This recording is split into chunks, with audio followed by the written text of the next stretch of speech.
Agar nojo'ya gapirgan bo'lsa kechirasiz. Yo'q.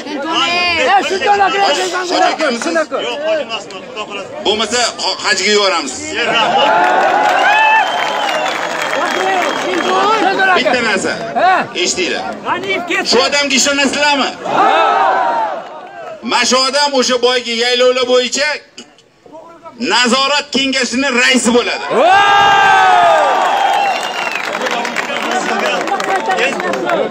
Endi mana shu xalqning talabini muhtaram prezidentga yetkazasiz. Albatta yetkazaman. Biz prezidentni kerak bo'lsa men patenkasini yalayman. Kerak bo'lsa.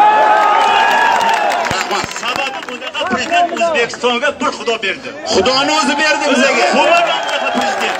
Bir xudo nazar qilib biz faxr qilamiz prezidentimiz bilan. G'ururlanamiz. Prezidentimizga ishonamiz. Xuddi prezidentga ishonganda sizga ishonamiz. Rahmat. G'aniyev kelsin. Ber. Kushkinakini.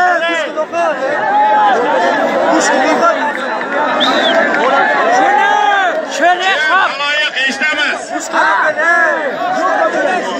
Assalomu alaykum. Vazir, xush kelibsiz. Hurmat qilinglar o'zinglarni hamyurtni. Albatta. Rahmat shu prezidentimizga shuncha sizlarni yuborib bizni Sux aholisini xabar olib kel, masalalarni yechib ber deb yuboribdi. Ming rahmat sizlarga.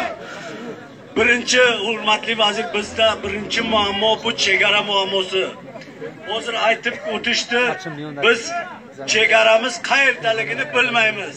Yosh bolalarimiz o'tadi chegaradan, qirg'izlar ushab ularni har xil tajovuz qilgan joylari ham bor. Kichkina bolalarni qamoqqa olib borib $20,000, $50,000gacha pul berib zo'rg'a ayollarni qutqarib kelgan joylari bor. Bu informatsiyalar mumkin sizga bormagan. Ikkinchi masala bizga Sux rayoniga koridor masalasi hurmatli vazir. Yaypan G'aznov degan joyda 1 kilometr o'rtasi qudratli davlatimizni kuchi yetadi. Yer tagi bilan ham osma ko'pirib qilib Qirg'izga o'tmasdan koridor qilishga qurbi yetadi. Mana prezidentimiz qancha katta ishlarni qilishyapti. Uchinchi masala bizda suv kamchiligi. Suv bir oyda bir marta sug'oramiz. Mana prezidentimizga rahmat. Bir qarish yerlaringiz ekinsiz turmasin deb harakat qilishyapti. Mana hukumatdagilar borib qo'ylarga nima qilishyapti? Suv yo'q, qurib ketyapti, ammo yo'q. Keyin 4-chi masala shu xalqni hokimiyat, shu yerni hokimiyatiga ishonchi qolmagan. Shularni hammasini yangi qilishingizni iltimos qilamiz.